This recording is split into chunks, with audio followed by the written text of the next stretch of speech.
సామెతల గ్రంథం 21వ అధ్యాయం 23వ వచనం. నోటిని నాలుకను భద్రము చేసుకునివాడు శ్రమల నుండి తన ప్రాణమును కాపాడుకొనును. అర్థమైందా? నోరు మనకి కావాలి. నోరు అందరికీ ఇంపార్టెంట్. మనం ఏమనుకుంటామంటే నోరిచ్చింది కేవలం తినటానికి, రుచి చూడటానికి, నానా విధమైన పదార్థాలను అనుభవించటానికి మాత్రమే అనుకుంటాం. నోరు మనకిష్టం వచ్చింది మాట్లాడటమే అని మనం అనుకుంటాం. ఏ నోరు అయితే దేవుడు ఇచ్చాడో అదే నోరును కాపాడుకో అని కూడా దేవుడు చెబుతున్నాడు. ఏ నోరైతే దేవుడు నరుడికి ఇచ్చాడో ఆ నోరుని జాగ్రత్త, నువ్వు కాపాడుకోవాలి. మనం కాపాడుకోవాల్సిన వాటిలో చాలా ఉన్నాయి, అందులో నోరు ఒకటి. చాలా ఇంపార్టెంట్. ఎవరైతే ఈ నోటిని కాపాడుకోగలుగుతారో శ్రమల నుండి, అది అంటే నోటికి ప్రాణానికి లింక్ ఉంది. ఈ నోరు చాలా మంచిది, ఈ నోరు చాలా డేంజర్ కూడా. ఇప్పుడు చెప్పబోయే మాటలో అనగా బైబిల్ గ్రంథంలో నోటి దోల కలిగిన 7 గురించి చెప్తా. వాళ్ళెవరో నోటి దోల, మన భాషలో చెప్పాలంటే నోటి దోల అంటారు. అంటే అనవసరంగా మాట్లాడటం. పలకబడిన మాటలలో నిరర్ధకమైన చాలా ఉన్నాయి, వాటి వల్ల మనిషికి ఉపయోగం ఉండదు. అందుకనే బైబిల్ గ్రంథంలో నోరుని అనవసరంగా ఉపయోగించి తమ జీవితాలను ఎలా చిక్కుల్లో పెట్టుకున్నారో, వాళ్ళ జీవితంలో ఏం జరిగిందో మనకి దేవుడు నేర్పుతాడు. కాబట్టి దాన్ని బట్టి మనం పాఠం నేర్చుకుని మన నోటిని జాగ్రత్త చేసుకోవాలి. ఎందుకంటే చెప్పిన ఆయన, రాసిన ఆయన మనిషి కాదు, దేవుడు. దేవుడు దేవుడు మనందరం ఈ లోకంలో బ్రతకాలని ఆశ ఉందిగా. మరి ఎవరైనా బ్రతకాలని కోరుకుంటారు కానీ సావాలని ఎందుకు కోరుకుంటారు? మరి బ్రతకాలని కోరుకోవాలని అంటే కోరుకుంటే సరిపోదు, కాపాడుకోవాల్సినవి ఉన్నాయి. చాలామందికి తమ నోరుని ఎలా కాపాడుకోవాలో తెలీదు. కనుక ఎన్నో చిక్కుల్లో, గొడవల్లో, కొట్లాట్లలో, సమస్యల్లో ఇరుక్కొని బయటికి రాలేక అల్లాడిపోతూ ఉంటారు. అందులో మొదటి వ్యక్తి గురించి చెప్తా, చక్కగా వినండి. వాక్యము విని వదిలివేసే వాళ్ళలాగా ఉంటేనేమో వేస్ట్. వాక్యం విని దాని ప్రకారం ఎప్పుడైతే నడవటానికి ఇష్టపడుతున్నామో మనం జీవంలోనికి నడుస్తున్నాము అని అర్థం. హల్లెలూయా. ఆదికాండము 4వ అధ్యాయము 9వ వచనం. యెహోవా నీ తమ్ముడైన హేబేలు ఎక్కడున్నాడని కయ్యూను నడగగా అతడు, నేను ఎరుగను, నా తమ్ముడికి నేను కావలివాడనా అనేను. చూడు, ఏంది సమాధానం? ఏంది ప్రత్యుత్తరం? ఏంది ఈ జవాబు? దేవుడు నిన్నేమన్నాడు? నీకెందుకు ఇంత కోపం వచ్చింది? నీ తమ్ముడెక్కడా అని అడిగినాడు. అడిగినందుకు నువ్వైనా నేనైనా ఏం సమాధానం చెప్పాలి అంటే, అయ్యా నా తమ్ముడు లేడని చెప్పాలి, లేకపోతే కోపం వచ్చి చంపానన్నా అనాలి, లేకపోతే తప్పు తెలుసుకొని అయ్యా నన్ను క్షమించన్నా అనాలి. కానీ ఇచ్చే సమాధానం నోరు చూడు ఏం చేస్తుంది ఆ వ్యక్తిని. అన్నదమ్ములు ఇద్దరు కలిసి దేవుడి సన్నిధికి అర్పణ తీసుకొని వస్తారు. చిన్నోడు అర్పణ దేవుడికి నచ్చుతుంది, పెద్దోడు అర్పణ దేవునికి నచ్చల. చిన్నోడితో దేవుడు మాట్లాడాలా, పెద్దోడితో దేవుడు మాట్లాడాలా?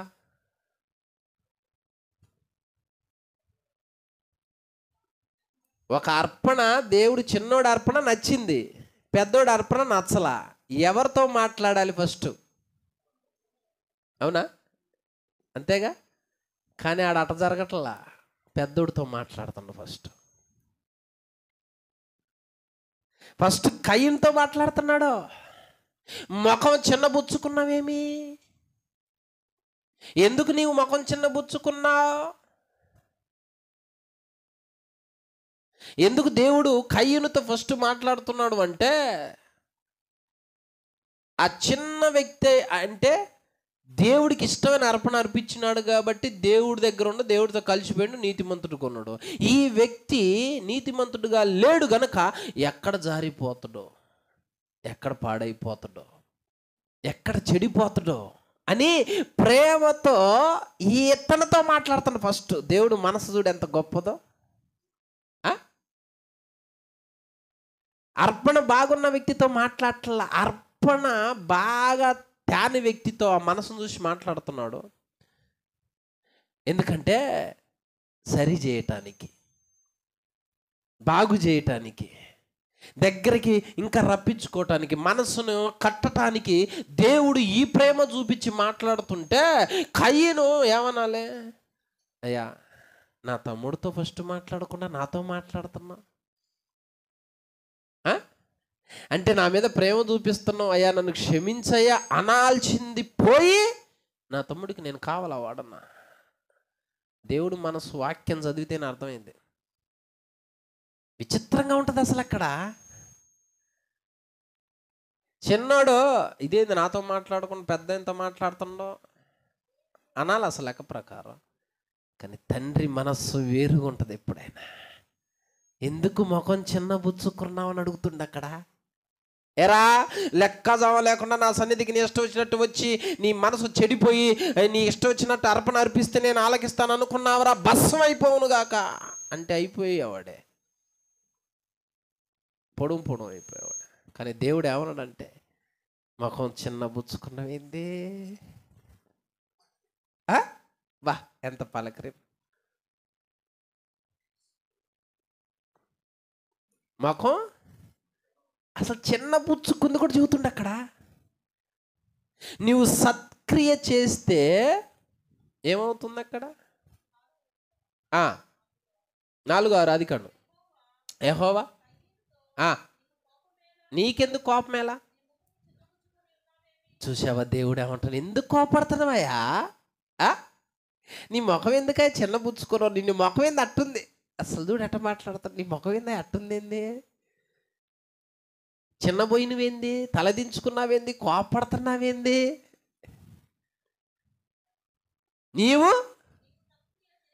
నీవు సత్క్రియ చేసిన ఎడల, అంతే మంచి పని చేసిన ఎడల తలెత్తుకుంటావు. కొన్ని పనులు తలెత్తుకునేటట్టు ఉంటాయి. మంచి పని చేయని ఎడల ఇదిగో వాకిటే పొంచి ఉంటుంది, నీకు ఎదురే పొంచి ఉంటుంది పాపం. ఇప్పుడు ఈ రెండిట్లో నువ్వేం చేసావు అర్థం కావాలిగా ఆ మాట అన్నప్పుడు. దేవుడు ఈ మాట ఎందుకు మాట్లాడాడు అర్థం చేసుకోవాలిగా. ఇలా మాట్లాడిన తర్వాత కూడా పశ్చాత్తాపడకుండా తమ్ముడి దగ్గరకు పోయి పొలంలో మాట్లాడి వాడిని చంపి ఎరగనట్టుకున్నాడు. అయినా దేవుడు మళ్ళీ మాట్లాడుతున్నాడు అతనితోనే, నీ తమ్ముడెక్కడా? ఆడికి కనీసం భయం ఉందా, పశ్చాత్తాపం ఉందా, జాగ్రత్త పడటం ఉందా? దేవుడు మరలా మాట్లాడుతున్నాడు, ఆయనకు అన్నీ తెలిసే. ఎందుకు చంపినోని కూడా అనలా, ఎక్కడా అన్నాడు. ఇంకంతే, నన్ను క్షమించయ్యా, ఆవేశపడ్డానయ్యా అంటే ఆ నోట్లోంచి వచ్చే మాట బ్రతికిచ్చేది. నా తమ్ముడికి నేను కావలవాడనా? ఒక్క మాట చూసుకో. మనం కొన్నిసార్లు దేవుడితో ఏం మాట్లాడతాం, తప్పు చేసి కూడా లెక్క చేయం ఆయన అంటే.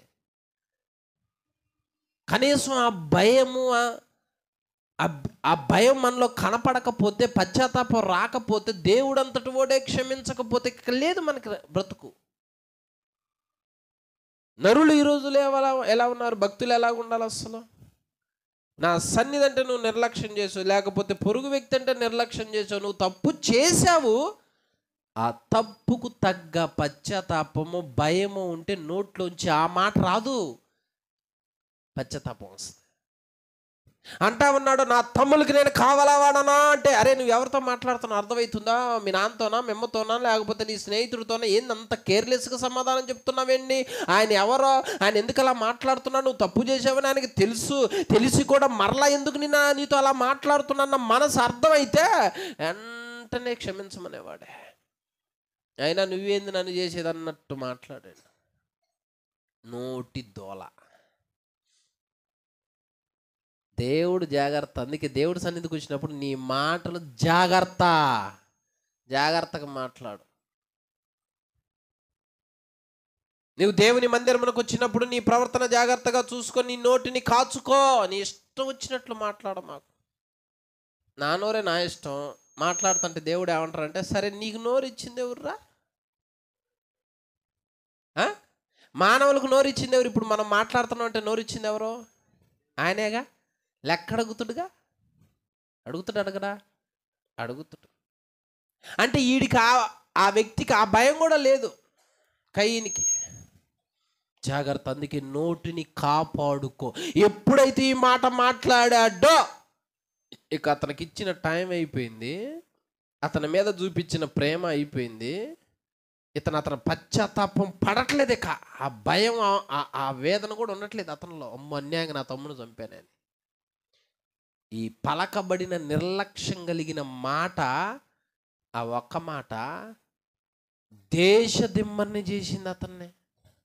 చూడేమంటున్నాడు అక్కడ 14 వచ్చిన ఆదికాండం 4:14.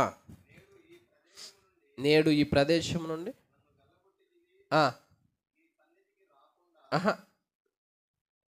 దేశ దిమ్మరు అవుతూ అంటాడు. 12 ఆదికాండం 4:12.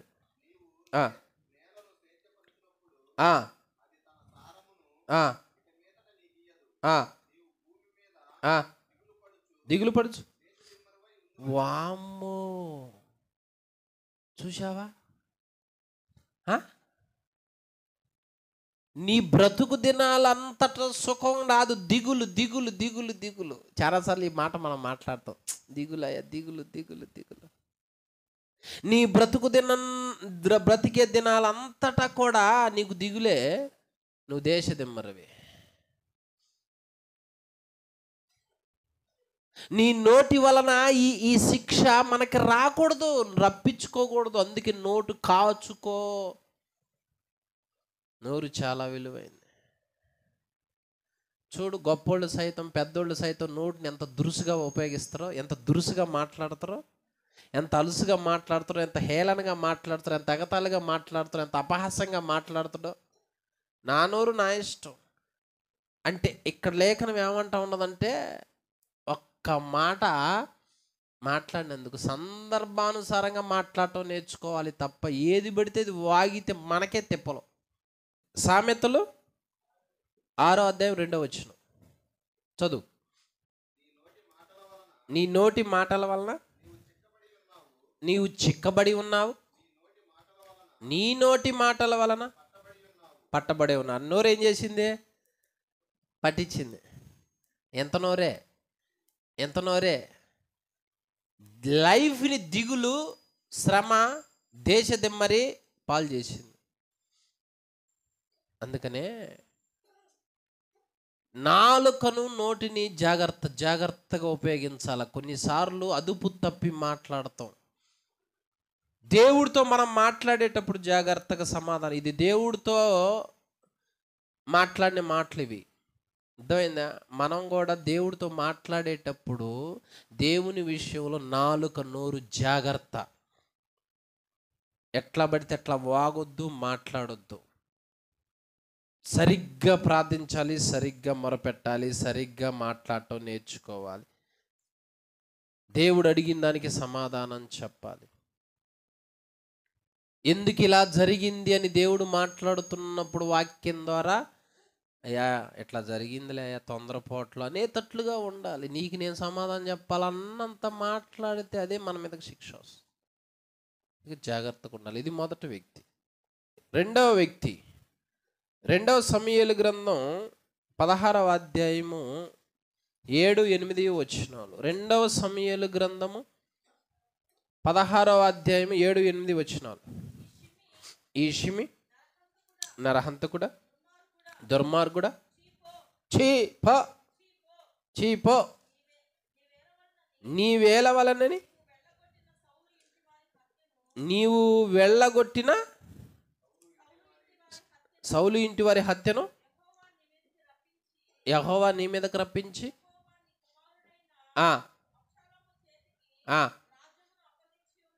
రాజ్యమును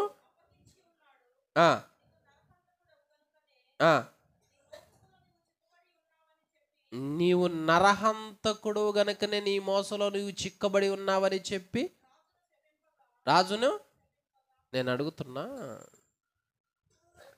దావీదు తప్పు చేశాడు. దావీదు తప్పు చేశాడు. ఊరియాను చంపాడు. ఊరియా భార్యతో అక్రమం పెట్టుకున్నాడు. పిలుచుకున్నది దేవుడు, అభిషేకించుకున్నది దేవుడు. తప్పు చేస్తే శిక్ష ఇచ్చేది దేవుడు. అర్థమైందా? మధ్యలో ఏన్నెవరు మాట్లాడమన్నారు, ఏన్నెవరు చెప్పించమన్నారు, ఏన్నెవరు అవకాశం తీసుకోమన్నారు, ఏన్నోడెవరు పాడు చేసుకోమన్నారు. ఇప్పుడు ఒక సమయంలో ఒక వ్యక్తి ఇష్టం వచ్చినట్టు నడిచి ఒక రోజు శిక్షకు గురైంది అనుకో, అన్యాయం చేసి. ఇప్పుడు ఆ వ్యక్తి శిక్షకు గురైనప్పుడు మన యాక్షన్ ఎలా ఉండాలా? మన మాటలో దొరికింది కాబట్టి ధూమ్ ధామ్ అని మాటలు మాట్లాడుతున్నాం అనుకో, అది మనకే తిప్పలు తెచ్చిపెట్టుద్ది. ఎందుకో తెలుసా? అక్కడ దేవుడు శిక్షించుకుంటుండే, అక్కడ కొడుతుండే, అక్కడ ఆల్రెడీ దెబ్బలు తింటున్నాడు. మళ్ళీ మనం శపించటం, మళ్ళీ మనం అపహాస్యం చేయటం, మళ్ళీ మనం దుర్మార్గుడా అంటాం, మళ్ళీ మనం నరహంతకుడుగా అంటాం. ఇదేంటి? చాలాసార్లు నరులు అంతే. పుట్టించుకుంది ఆయన, రక్షించుకుంది ఆయన, తప్పు చేస్తే కొట్టేది ఆయన, శిక్షించేది ఆయన. కానీ మనం ఏం చేస్తామంటే కొన్ని సందర్భాలలో మనం మాట్లాడుతాం, నీకు ఇది కరెక్టేలే, దుర్మార్గుడా, ఇట్ట చేసినవురా, అట్ట చేసినవురా. నోటి దోల ఏమంటారు దీన్ని? మొదటేమో దేవుని దగ్గర నోటి దోల, రెండేదేమో శపించే నోటి దోల. అంటే దేవుడు ఒక వ్యక్తి చేసే తప్పుకు శిక్షిస్తున్నప్పుడు దొరికింది కదా అని బాధపడుతున్నా వాడిని ఇంకొంచెం మాట్లాడటం అదొక దోల. అమ్మా, ఒక వ్యక్తి పడిపోయింది అనుకో, మనం ఎట్లా చేయాలంటే కనికర పడాలి. అయ్యా క్షమించాయా, తెలియదులేయా, అయ్యా ఆవేశపడ్డాడయ్యా, అయ్యా తొందరపడ్డాడు నాయన అని అనాలి. ఆల్రెడీ అప్పటికే దావీదుకి ఏం జరిగింది? అక్కడ అవమానం జరిగింది, రాజ్యం పోయింది. వెళతా ఉన్నాడు, చెప్పులు లేకుండా వెళతా ఉన్నాడు, ఏడుచుకుంటా వెళతా ఉన్నాడు. కొడుకేమో సంపబోతావా, రాజ్యం మొత్తం లాక్కొని తండ్రి మీద యుద్ధం చేసే పరిస్థితి వచ్చేసరికి అవమానం తట్టుకోలేక వెళతా ఉన్న వ్యక్తిని ఈ వ్యక్తి ఏం మాట్లాడు? దుర్మార్గుడా, చూడు ఎట్లా అంటుండో. ఎన్ని వ్యర్థమైన మాటలు, ఎన్ని అనవసరమైన మాటలు నోటితో మాట్లాడుతున్నావు చూసి. ఒక వ్యక్తి పడిపోతే మనం కొన్నిసార్లు ఏం మాట్లాడతాం? అరే వాడికి అంతే ఉండాలిరా, వాడు ఇట్లా చేసిండ్రా, వాడు ఇట్లా దుర్మార్గుడ్రా, వాడు ఒకటి నీచుడ్రా వాడు.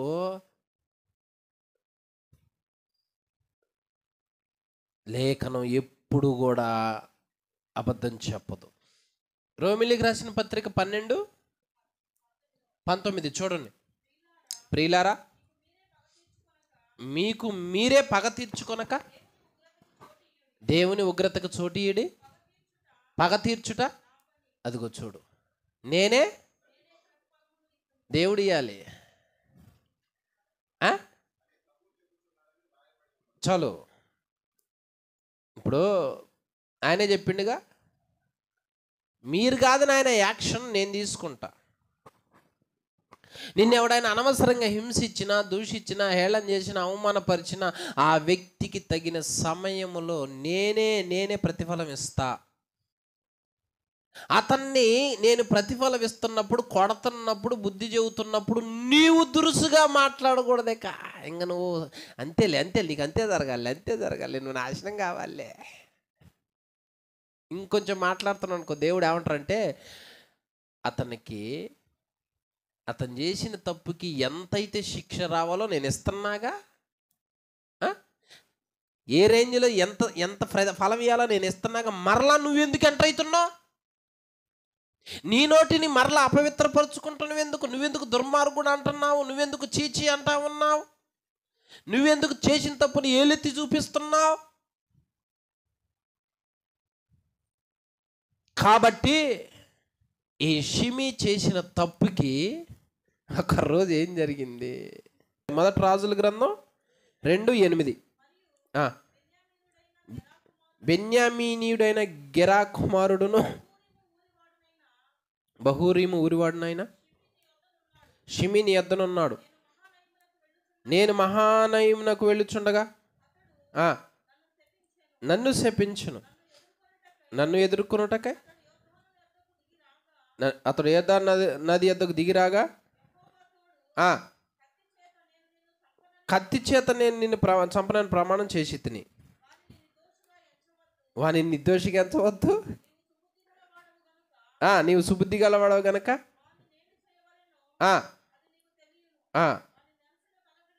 వాని నెరిసిన తల వెంట్రుకలు రక్తముతో సమాధికి. చూసావా? ప్రసంగి 10:20 చూడు.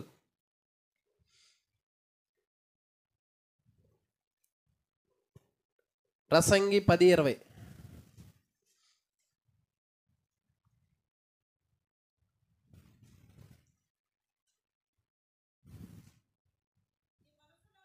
నీ మనస్సునందైనా జాగ్రత్త.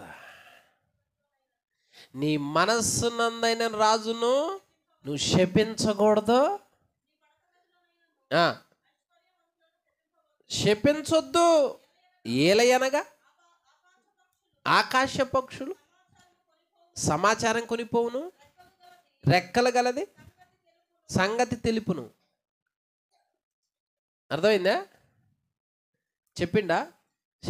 శపించొద్దు అన్నాడా? శపించిండా? షిమి శపించాడుగా. అందుకు దావీదు ఏం చెబుతాడంటే చనిపోయేటప్పుడు, జాగ్రత్త, వాడు నిర్దోషిగా ఎంచొద్దు, వాడు శపించేవాడు నీ రాజ్యంలో ఉంటే నీకు క్షేమం కాదు. నన్ను క్షపించాడు, నిన్ను శపిస్తాడు. తెలివిగా చంపన్నాడు వాడిని, తెలివిగా చంపన్నాడు వాడిని. ఇప్పుడు ఏమంటాడంటే, ఇందాక చదివావు కదా మొదటి రాజుల గ్రంథం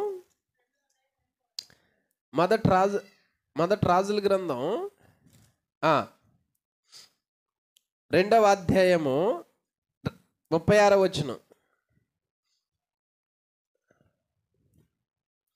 మొదటి రాజుల గ్రంథం 2:36. తర్వాత రాజు షిమిని పిలవనంపించి అతనికి ఏంటి? యెరూషలేములో ఇల్లు కట్టించుకొని ఎక్కడికి వెళ్ళొద్దు నువ్వు, బయట ఎక్కడికైనా వెళ్ళక అందులో కాపురం ఉండుము. నువ్వు ఏ దినమున బయలుదేరి కిద్రోని ఏరు వాగు దాటుదువో ఆ దినమున నీవు చస్తావు. బా, నోరు చూడు ఎక్కడదా తెలిసిపోతుందో. కాలం గడిచింది. ఎన్ని సంవత్సరాలు? 39.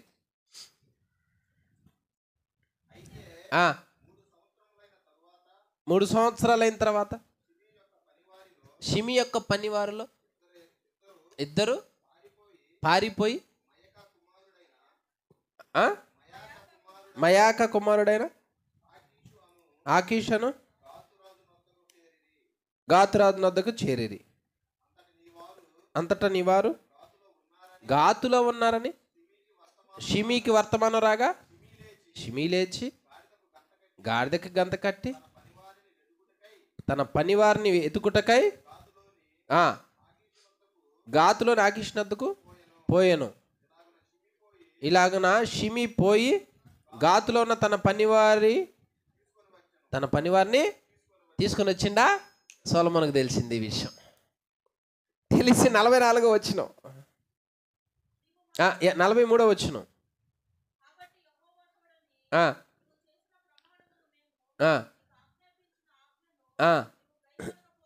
గై కొనకపోతేవేమి అడిగి, నీవు మా తండ్రి అయిన దావీదునకు చేసినట్లు నీ హృదయములో మెదులుచున్న కీడెంతయు తెలియను. నీవు చేసిన కీడు యెహోవా నీ తల మీదకే. చూసావా? తర్వాత బెనాయాకి ఆజ్ఞాపించగా 46వ వచనంలో బెనాయా అతని మీద పడి చంపుతాడు. అయిపోయిందా? నోరు చూడు ఏం చేసిందో. నోరు నోకలు లేకుండా చేసింది. పెద్దోళ్ళు అంటారుగా, అరే భూమి మీద ఇడికి నోకలు ఉన్నాయో. నోరు నోకలు లేకుండా చేసింది రెండో వ్యక్తి. అందుకని మనం కూడా ఏం చేయాలంటే, ఎవరు ఏ తప్పు చేసినా మనం జోక్యం చేసుకోకూడదు. కనికరించి క్షమించంటే మనకి మంచిది. కానీ అవకాశం దొరికింది, కానీ మళ్ళీ మనం 4 మాటలు కలిపి ఆల్రెడీ దేవుడు కొడుతుండు, శిక్షిస్తుండు, ఆయన జోక్యం చేసుకుంటుండు. మళ్ళీ మనం కూడా ఏదో దురుసుగా ప్రవర్తిస్తున్నాం అనుకో, దేవుడు ఏమంటాడు అంటే, సమయం వచ్చినప్పుడు మన తాట తీస్తాడు. ఎందుకు చెప్పించినవురా నువ్వు? నేను కొడుతున్నాగా నా కుమారుణ్ణి, నేను శిక్షించుకుంటున్నాగా నా కుమారుని, నువ్వెందుకు మాట్లాడినావు? నీ నోటికి లెక్క చెప్పు. ఎందుకు చెప్పించినావు? రాజును చెప్పించొద్దని చెప్పాక ఆజ్ఞ అతిక్రమించావు. అందుకే మనం జాగ్రత్తగా ఉండాలి. పెద్దోళ్ళు అక్రమంగా నడుస్తారు కొన్నిసార్లు. తర్వాత దేవుడు కొడతాడు, పడిపోతారు వాళ్ళు. ఇక మనం ఇష్టం వచ్చినట్టు మాట్లాడకూడదు. ఆయన ఉన్నాడు, ఆయన చూసుకుంటాడు. కాబట్టి జ్ఞానం కలిగినోడు నోరును కాపాడుకుంటాడు అనేది. అందుకే ఏ విషయాలు కాపాడుకోవాలి, ఏ విషయాలు కాపాడుకోకూడదు తెలియదు మరి కొంతమందికి. అందుకే నోరు పట్టిస్తుంది, అది మనకు ప్రమాదం. ఇది రెండోది. మూడో వ్యక్తి లేవియా కాండము 24వ అధ్యాయం 11వ వచనం. లేవియా కాండం 24:11. ఆ ఇజ్రాయేలీరాలి కుమారుడికి, ఒక ఇజ్రాయేలీనికి బాలెములో పోరు పడవగా అంటే, పోరు అంటే జగడము అంటారు. మనమే గొడవ అంటాం. ఇంకొంతమంది జగడం అంటారు, ఇంకొంతమంది కొట్లాట అంటారు, ఇంకొంతమంది పోరు అంటారు. పోరు పడగా ఆ ఇజ్రాయేలీరాలి కుమారుడు యెహోవా నామమును దూషించి ఏం చేశాడు? ఇప్పుడు 2 వ్యక్తులు తన్నుకుంటున్నారు, 2 గుంపులు. 2 వ్యక్తులు తన్నుకుంటున్నారు, 2 వ్యక్తులు గొడవైంది. గొడవైనప్పుడు మీరు చూసుకోవాలి. అర్థమైందా? 2 వ్యక్తులు అరుచుకుంటున్నారు, కొట్టుకుంటున్నారు, గొడవైంది, మీరు చూసుకోవాలి. మధ్యలో వాళ్ళ అమ్మ ఏం చేసింది? వాళ్ళ నాన్న ఏం చేసిండు? వాళ్ళోళ్ళు ఏం చేశారు? అవి ఎందుకు ఎత్తుతున్నావు? అనవసరమైన డైలాగులు. అర్థమవుతుందా? ముందు సబ్జెక్ట్ వినండి జాగ్రత్తగా. 2 వ్యక్తులకి గొడవ వచ్చింది, వీళ్ళు అరుచుకోవాలి. ఏదైనా ఒకడు అదుపు తప్పి నీ దేవుడు శపించబడాలా, దేవుడు అలాంటి ఇలాంటి అని మాట్లాడుతున్నాడంట.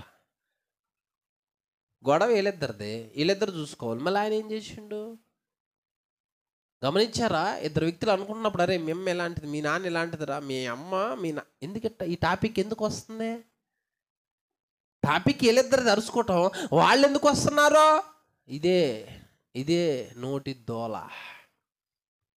కొంతమంది ఇక మీ ఇంట్లో వాళ్ళు ఆ తప్పులు చేశారు, మీ ఇంట్లో వాళ్ళు ఎత్తి చూపిస్తా ఉంటారు. అరే గొడవ ఆడొచ్చింది, నువ్వు ఎత్తేదేంది? దేవుడు ఏం చేసిండు? నీకు అన్నం పెట్టినందుకు చెప్పించినవా?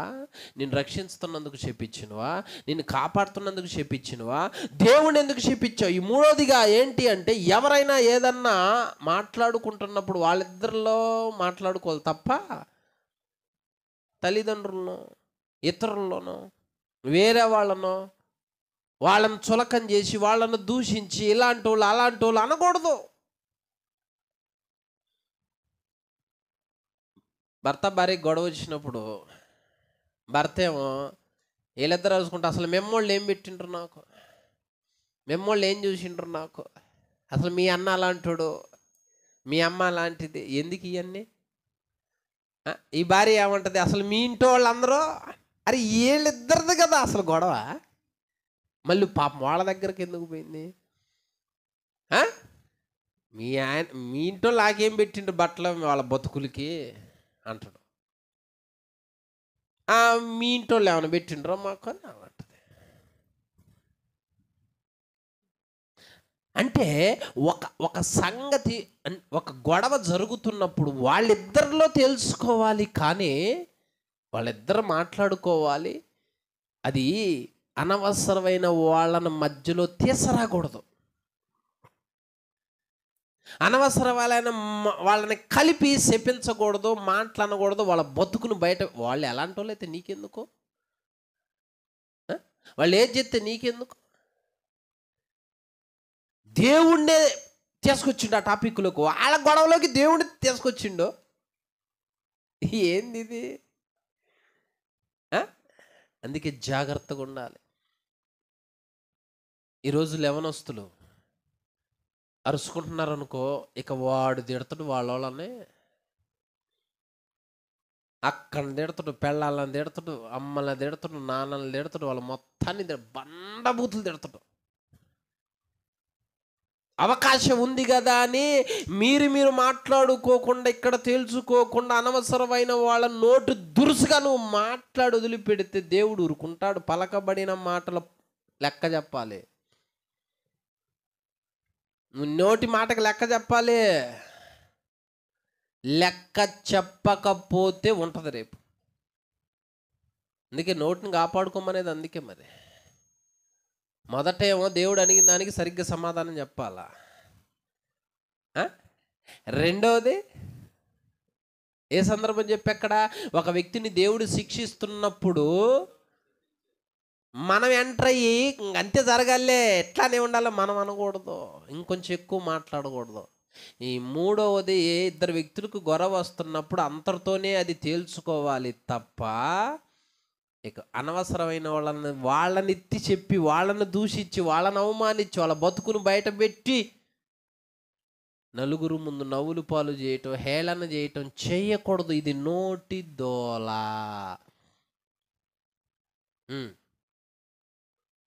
మరి అనవసరం కదా మరి. అంటే ఈ కాలంలో మహోన్నతుని విద్య, దేవుని జ్ఞానము, దేవుని వాక్యం పిల్లలకి లేకపోతే జరిగేదేంది? గబిక్క నోటికి వచ్చేది నీ అమ్మ అంటాడు, అంతేకాదు నీ అమ్మ అంటాడు. భూత్ అంటలేదు నేను, నీ అమ్మ అంటున్నా. అమ్మని తిడతాడు అంటున్నా. అంటే ఏంది అంత చులకలు అయిపోయింది? భార్య ఎందుకు వచ్చింది మధ్యలో? నరుడు తన నాశనానికే నోటిలో మాట్లాడుతున్నాడు, తన నాశనానికే తెచ్చుకుంటున్నాడు. ఇవన్నీ ఇది దేవుడు నేర్పింది కాదు, ఇది దేవుడి జ్ఞానం కాదు, ఇది దుష్టుడు విచ్చలవిడిగా మన నోటిని వాడుతున్నాడు. పలుకు పలుకు పలుకు అంటున్నాడు. అదే దేవుడు ఏమంటాడంటే, ఎవరే నాయనా నువ్వేం పలుకుతున్నావురా సామా, ఒకరోజు లెక్క చెప్పాలరా, ఒకరోజు నేను అడుగుతారా అంటున్నాడు దేవుడు. మరి మనకు తెలియదు వాక్యం, మనం చదవము వినము, మనకు తెలియదు. ఇప్పుడు మన నాలుక, మన నోరు ఏం చేసిద్ది? మనల్ని పడగొట్టుద్ది. వెంటనే ఈడు యెహోవా నామాన్ని శపించాడో అని మోషేకి చెప్పారు. మోషే దేవుణ్ణి అడుగుతాడు, అయ్యా ఏంది శపించిందంట అంటే, శపించిన వాడిని పాళెం వెలుపలకు తీసుకెళ్ళి రాళ్ళు తీసుకొని కొట్టండి అంటాడు. చూడాడు ఉంటుంది. లేవియాకాండం 24:16 యెహోవా నామమును దూషించువాడు ఏమండాలి అంటే, నోరు ఏం చేసింది? తిని ఊరకొండక గొడవలు పెట్టుకొని అనవసరమైన వాళ్ళని ప్రస్తావన తీసుకొచ్చి వాళ్ళని దూషించి చేపించి నేను మరణాన్ని తెచ్చుకున్నా. ఇది ఎంత అవమానం, ఎంత గౌరవం ఇది! ఏ చేశారు వాళ్ళని అంటే ఇప్పటి వరకు లేఖనం ఏమన్నది? మూలవాక్యం ఏం చెప్పా? నీ నోటిని కాపాడుకో, అప్పుడు నీ ప్రాణాన్ని కాపాడుకుంటాం అన్నాడు దేవుడు. కయ్యూనేమో దేశ దిమ్మెరయ్యాడు దిగులు పడుతూ. రెండో వ్యక్తి ఏమో ఈ షిమి ప్రాణం కోల్పోయాడు. మూడో వ్యక్తి ఏమో ఈ ఇజ్రాయేల్ రాలి కుమారుడు అయిపోయాడు.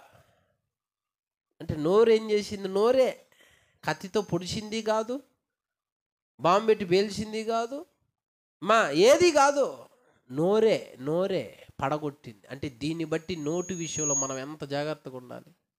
ఇది మూడో వ్యక్తి. ఇక నాలుగో వ్యక్తి ఎవరో చూద్దాము. చూడండి, నాలుగో వ్యక్తి ఎవరో? 2వ రాజుల గ్రంథం 2వ అధ్యాయము 23వ వచనం. 2వ రాజుల గ్రంథం 2:23. అక్కడ నుండి అతడు బేతేలునకు ఎక్కి వెళ్ళెను.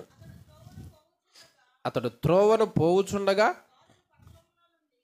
బాలురు పట్టణములో నుండి వచ్చి, బోడివాడా ఎక్కిపొమ్ము, బోడివాడా ఎక్కిపొమ్మని ఏం చేశారు? తిని ఊరకొండక చేతగాక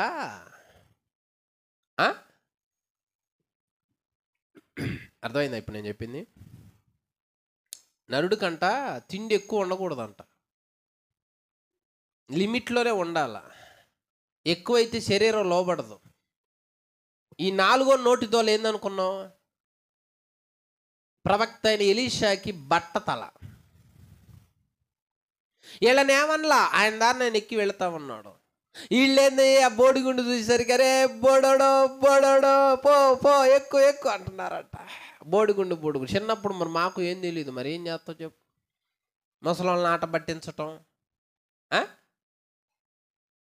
ముసలోళ్ళని ఆట పట్టిస్తూ ఉంటాం ఎక్కువ. లేకపోతే వాళ్ళే ఒక మాట అంటాం పోవటం, కాస్తంత తిక్కలోళ్ళకి రాళ్ళు వేయటం చేసేవాళ్ళం. కామెంట్లు చేయటం, సరదాగా నవ్వుకోవటం, ఒక వ్యక్తిని భయపెట్టడం, అపహాస్యం. మనమేమనుకుంటున్నాం ఒక్కసారి ఆలోచించు. ఇప్పుడు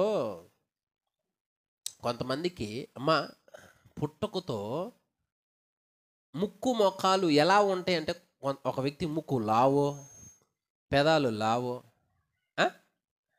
నానా విధాలుగా ఉంటాయి. నరుడు ఏం చేస్తారో తెలుసా? ఏందా దూడ పెదాలు ఎట్టున్నాయి, ఏంది నవ్వుతూ ఉంటారు. ఏందా పెదాలేదు ఎట్టున్నాయి, ఈ బట్టతల్లుడేది మొత్తం పోయిన బట్టతల్లేడికి అని ఆయన ఏదో లోపం ఎత్తి చూపించి మనం ఏదో హాయిగా నవ్వుకుంటున్నాం అనుకుంటున్నామేమో. జాగ్రత్త.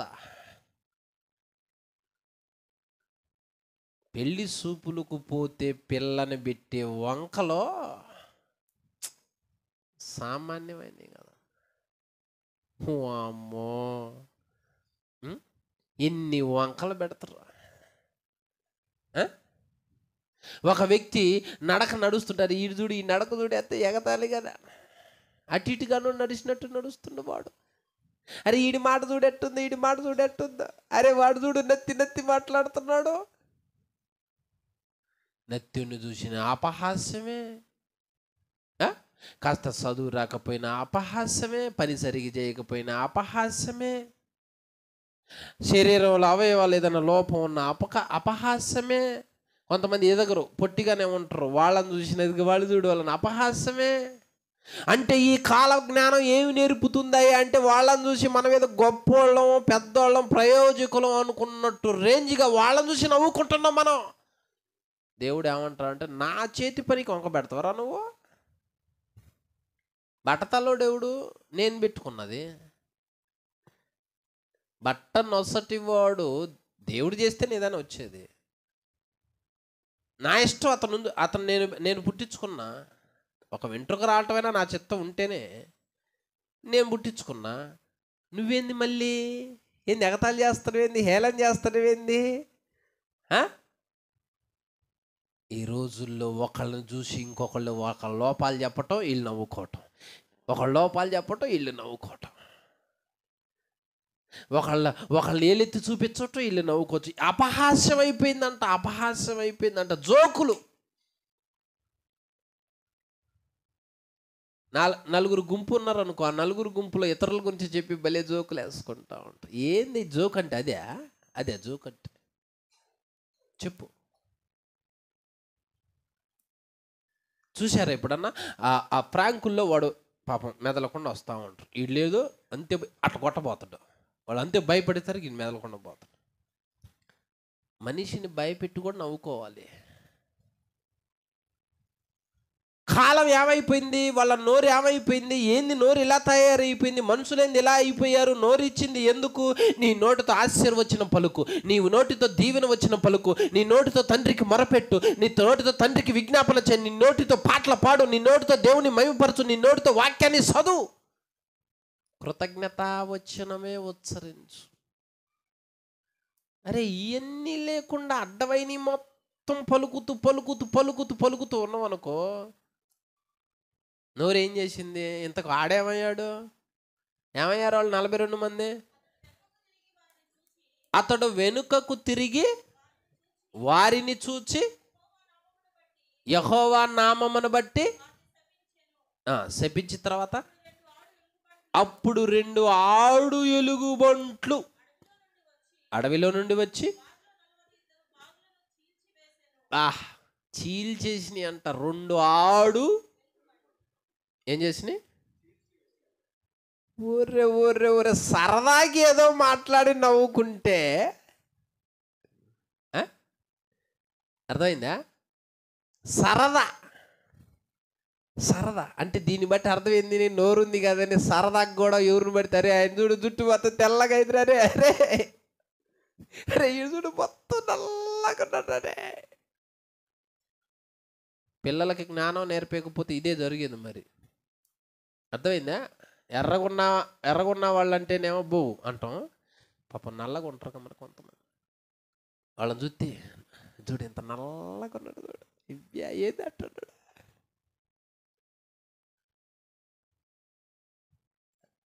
అంటే మనకి తెలియకుండానే సాతానుగాడు మన నోటిని ఎన్నిసార్లు దురుసుగా దోలగా మాట్లాడించి మనల్ని పడగొట్టేటట్లు చేశాడు. దారిని మెదలకుండా పోతున్న వ్యక్తి కదిలించుకొని మరి అమ్మా ఆయన అంతటా ఆయన పోతాడు, కదిలించుకొని పడిపోయారంటే ఏమనుకోవాలి వీళ్ళనే?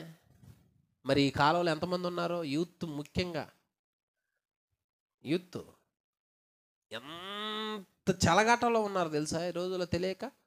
వాళ్ళ నోరు లెగిసిన కానుంచి హేళనగా మాట్లాడటం, కాస్తంత బలహీనుడు, కాస్తంత అనారోగ్యపరుడు ఉంటే ఎగతాళ్లే. ఏంది ఇదంతా? ఎందుకు జరుగుతుంది ఇదంతా అంటే జ్ఞానం లేదు, దేవుని జ్ఞానం లేదు. దేవుడు నోరుని ఎందుకు ఇచ్చిండో తెలియదు, నాలుకని ఎందుకు ఇచ్చిండో తెలియదు. కనుకనే యెహోవా ధర్మశాస్త్రాన్ని నువ్వు ధ్యానం చేయి, చదువుతా ఉంటుంటే ఇలాంటి ఎన్నో బయటపడితే మనం ఎలా బతకాలో దేవుడు తెలియపరుస్తాడు. నేను అందుకే పిల్లలకు చెబుతా, కామెంట్లు చేస్తారు. ఇప్పుడు స్కూల్ రేంజ్ కామెంట్స్ ఉంటాయి. ఒకడేమో తెలివికల్లో ఉంటాడు, ఒకడేమో తెలివి లేనిలాగా ఉంటాడు, నాలాగా మొద్దు టైప్ అనమాట స్టూడెంట్. నా మార్కులు చూసి నవ్వినా, నన్ను అపహాస్యం చేసిన, నన్ను కామెంట్ చేసిన, ఏంది నోరు ఏమవుతుంది అనుకున్నావు? నోరు అన్యాయమై మనం బలవుతున్నాం. అక్కడ 42 మంది బాలురు చచ్చిపోయారంటే 42 మంది తమ్మును తాము కాపాడుకోవటం కూడా చేతకాల. వారు కూలిపోవటానికి వాళ్ళ నోరే వాళ్ళను కూల్చింది, వాళ్ళ నోరే వాళ్ళని చంపేసింది. దీన్ని బట్టి అర్థమైంది.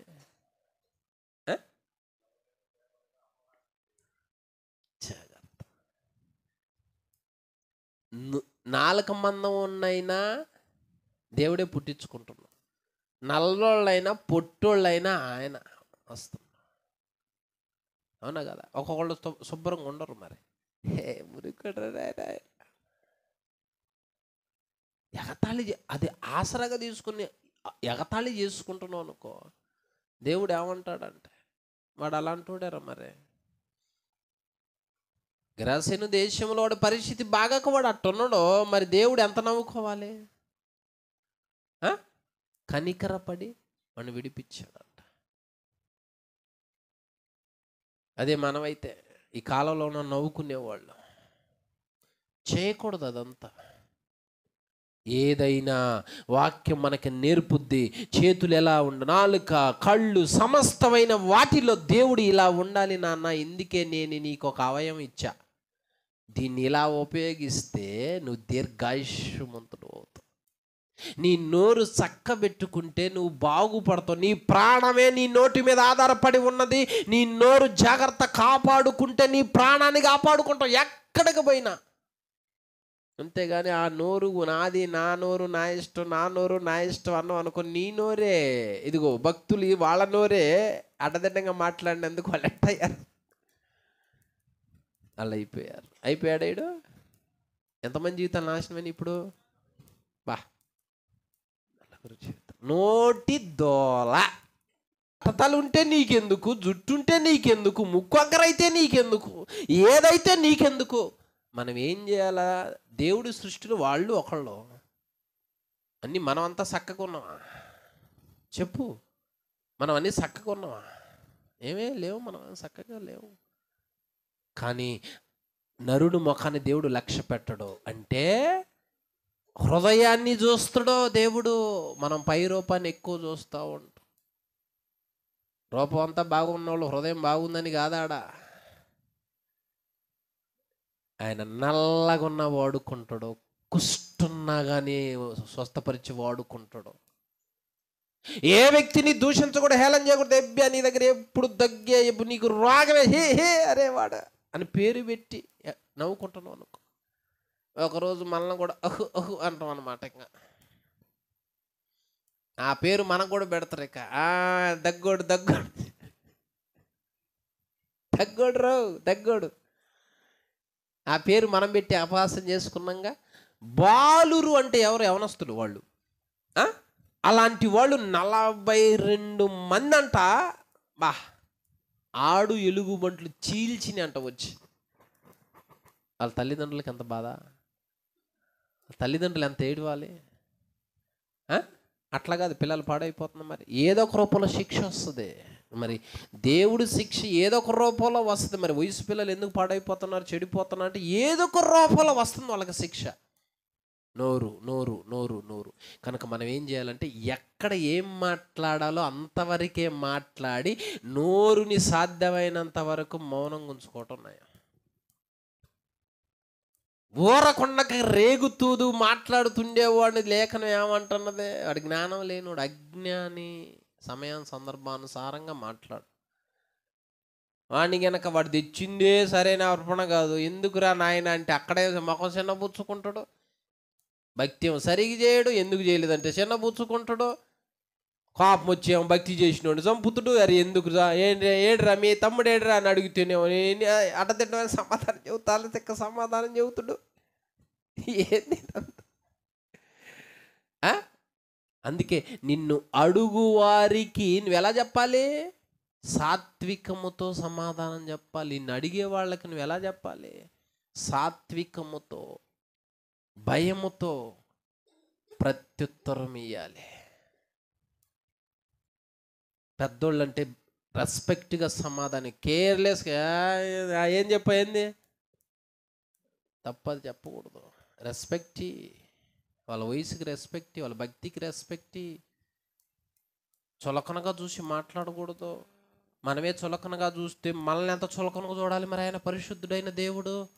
మనం ఎంత చులకన చూడాలి. చిలకను చూసిండా, నిన్ను నా అరచేతుల మీద ఎక్కున్నాడు అన్నాడు. ఎందుకు? కొండలు ఏమైనా మోసినావు పోయి, లేకపోతే ఊరు మొత్తానికి నేనే నా ప్రాణం ఇచ్చా అన్నవా? మనంత ఏరత్తవే చూపించాలి. కానీ ఆయన ఏమన్నట్టు, ఇదిగో నా అరచేతిలో నీ పేరుంది రా నాయన. ఆయనే అంత విలువగా మనల్ని చూపిస్తున్నప్పుడు లేఖనం ఎప్పుడు మర్చిపోకూడదు. దేవుడు బలవంతుడే, కానీ ఆయన ఎవరిని తిరస్కరించడు. అందరికీ వందనములు. ఖడ్గం మినిస్ట్రీ వీడియోలకు సంబంధించిన బుక్కు ప్రింట్ అయి సిద్ధముగా ఉన్నది. మొదటి బుక్కు ఈ కనిపించే 30 అంశాల మీద ఉన్నది. కావలసిన వారు ఈ నెంబర్కు కాల్ చేసి ఆర్డర్ చేసుకొనగలరు. దేవుని నామానికి స్తోత్రములు. ఖడ్గం మినిస్ట్రీ అనే ఈ ఛానల్ని వీక్షిస్తున్న మీ అందరికీ మా హృదయపూర్వకమైన వందనములు. ఈ ఛానల్లో బైబిల్కి సంబంధించి ఎంతో విలువైన మెసేజెస్ వస్తూనే ఉన్నాయి కాబట్టి ఈ ఛానల్ని చూస్తూనే ఉండండి. ఈ ఛానల్ని సబ్స్క్రైబ్ చేయండి, లైక్ చేయండి, కామెంట్ చేయండి, షేర్ చేయండి.